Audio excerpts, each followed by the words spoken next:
What's going on, everyone? Welcome back to the Scale News Update. If you're not familiar with the show, this is where we talk about the news topics that happened in the scale world of RC over the past week. This week should be a good one. So if you like this show regularly, hit the like button now is what I normally say. If you haven't seen it, then wait till the end, I guess. Let's jump into the topics. First for this week, Jconcepts. Starting off with an easy one. 2.2 5.25 inch tall Megalithics. The Megalithic in the 1.9 is a popular high performing tire. It's not a scale tire. It looks aggressive and it works well. People like it for that reason. And now they're making it in this 2.2 by 5.25 inch tall size, which has become fairly popular. Fairly similar to what you see people building cut and shuts out of when they take two 1.9 tires and do a cut and add to make it a 2.2 of a little bit taller size. So this is going to be one of those that's going to be a great choice for that type of thing. It's shown in the press photos on an H10 optic, and that's also probably a very likely home for it, as well as other, cheater type trucks, sporties, things along those lines.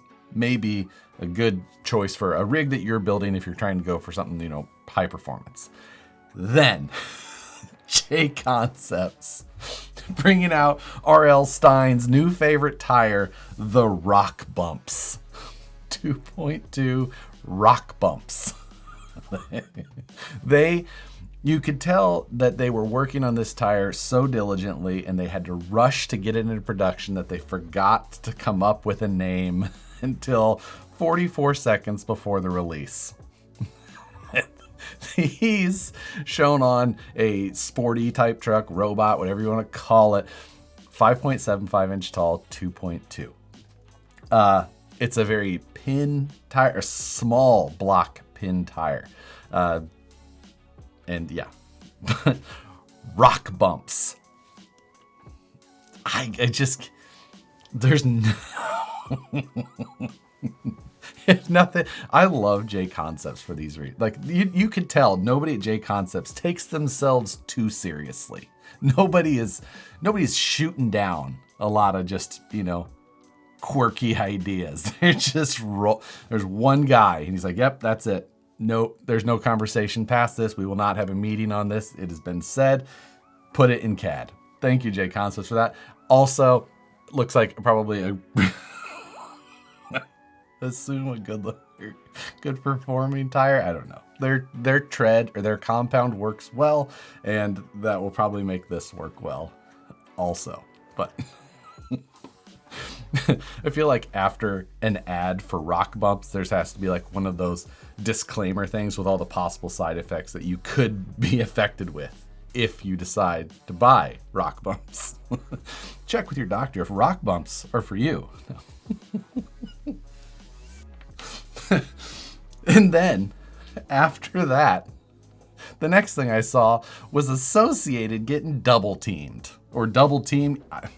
They the new teaser posted up saying double team the competition. Now, likely what this teaser is about is this ad or how, I don't know what it was. It's a vintage RC10. Who'd have guessed it? Another RC10 re-release coming or two?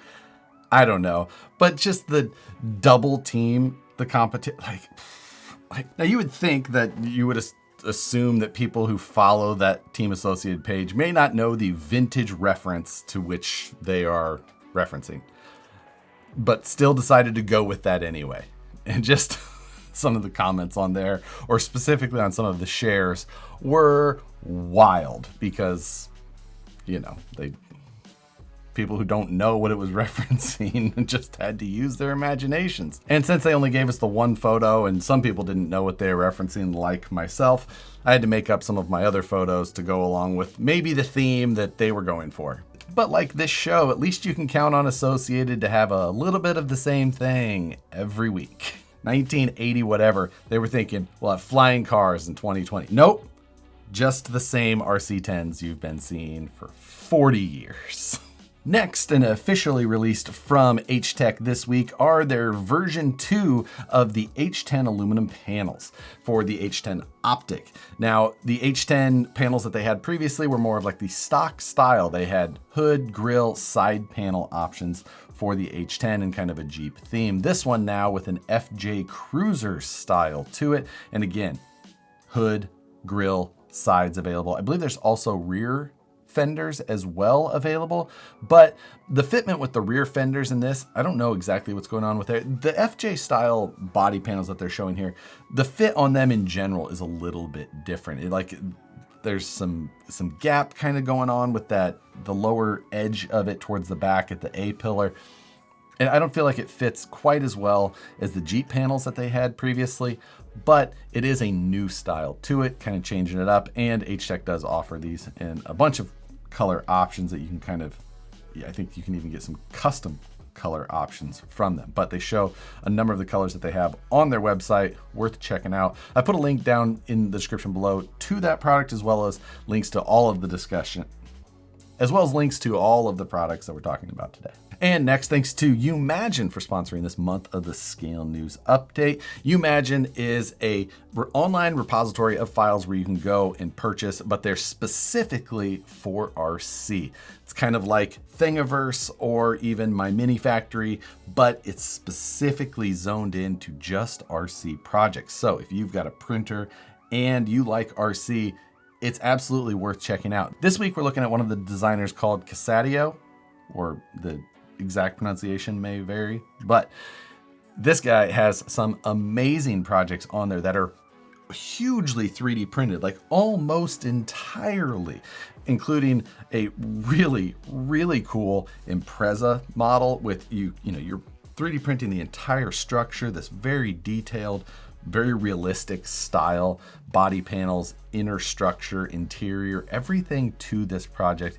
And this has recently been updated. So if you looked at it before, recently, like I said, went through a big re-update to improve a lot of things. He also has a Bronco-like project and a Jurassic Park Wrangler style project. These things are amazing to look at, definitely worth going and checking out. And the files for what you're getting are very reasonably priced. So go check that out. YouMagine had a code last week, which was BTC, which was 25% off on their website. And that was a carryover from Beat the Creek. That may still be going this week as far as I know. So worth checking out. If you want to go to their website, check out any of those files, including some of these super cool projects, then use that code at checkout and you can save yourself 25%. Not bad. And since I used the only segue I could think of last week, consider channel membership while you're at it. Channel membership helps support the channel. It also gives you access to some behind the scenes videos, After News Delight, which is an extension of this show where we go back over all of the things that I held back, I guess. But there's a link in the description below. It tells you all the information about that. If you're interested, you can check that out. Thanks to everybody who watches regardless.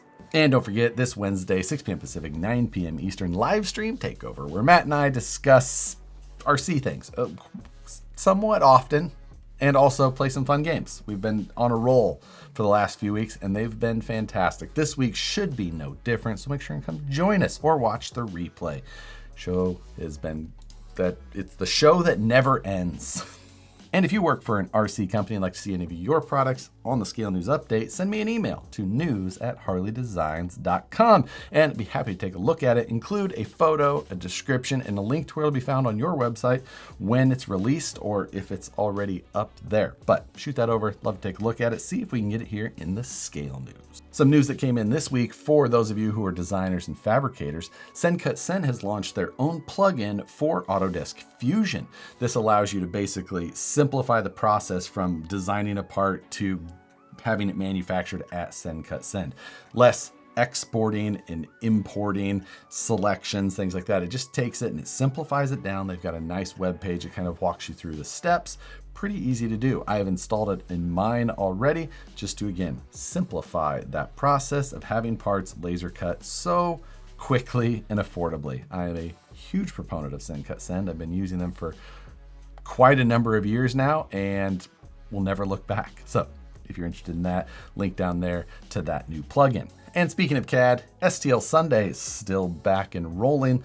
This Sunday, I put up a new video on learning how to do tubing in Autodesk Fusion. So if you have ever thought that you wanted to know that, go check that video out. It's mainly focused around tubing design for 3D printing, which most of those shows are, angled towards people who want to do some design for 3D printing. But a lot of it can be used for either full size or even if you're trying to do actual tube fabrication in RC. It's a good episode. Next, a video that came out of the Beijing Hobby Show. This is from RC fans, but it's specifically of a new RGT LC79 leaf sprung truck. I think it looks leaf sprung from what I can see in the rear of this. It is still linked because that's the only way to still make it a decent truck, I suppose. But it does appear that it has leaf springs under it. This is a 4-door Land Cruiser style. I suppose 79 is probably the right number. I don't know my Land Cruisers that well, but it also has kind of a utility bed on the back with a couple of spares. It's got a rear mounted winch, it appears in the video that I could see. Probably has a front mounted as well. RGT likes to throw some features at a vehicle. So, the number of servos that it may have underneath of that body maybe were explained in the video, but the Chinese characters that were going across the screen were not something that I could immediately read. So I'm sure information will be coming out on that soon in a way that I should be able to find a translated page to be able to pull that out. But it does look pretty good size. Again, I couldn't tell tire size or wheelbase, things like that, but it looked bigger overall than like your standard 1/10 scale. But again, it's hard to tell the scale of things in those situations. And then OneUp RC has a new 1/18 scale dirt street stock style RTR vehicle, which just looking at the photo, this thing looks cool. It's 1/18 scale, they're pretty small, and it's an RTR with an unpainted body. Not something I don't know that I remember ever seeing that before. It is ready to run. You can run it. It's just not painted, which is cool in its own way. Even for somebody like me who doesn't like to paint, I like how they did this, being like you can buy an RTR, but you can still have it be different immediately, which I just think is pretty cool. I like how they did that. And then underneath of the body of this thing, looking at the actual car, it's really cool underneath as well. It's designed not like a typical RC with a pan chassis or something simple to produce in that way. It's produced in a way like an actual full size. Like when you look at the photos that they have, their photos aren't great, like overall body off shots. It's like zoomed in areas, but you can see like the molded frame rail, just like you would expect this vehicle to have in the real world. In the back, it's got a multi-link suspension with track bar or, pan hard kind of in there, like however that exact suspension set. It is an, MOA, motor on axle in the back, but it's all hung on a suspension that is very scale. Just overall, this thing looks awesome, and I really appreciate getting to see that type of thing when they put in so much scale realism to something so tiny. Normally, we're just, RC is like, we're putting a body on it. What does it matter what the chassis shape or style is underneath? But not this one. It makes very little difference to a lot of people, but again, I just really appreciate that kind of detail. And whoever the designers are, impressive work. Love to see it. But that does it for this week's news topics. For this week's question, taking it back to that OneRC, what is a RC or an RC feature that you feel is just a little bit underappreciated? Something that you just really enjoy something about, but isn't just like a main talking point, a main selling point, or something you see just blasted around or used on every single RC. Whatever it may be, put whatever you think may be underappreciated down in the comments below. But that's going to do it for this week's Scale News Update. If you enjoy the show, hit the like button, subscribe if you're not already, hit the notification bell, consider the channel membership, whatever it may be. But with that, as always, thanks again for watching, and we'll see you on the next one.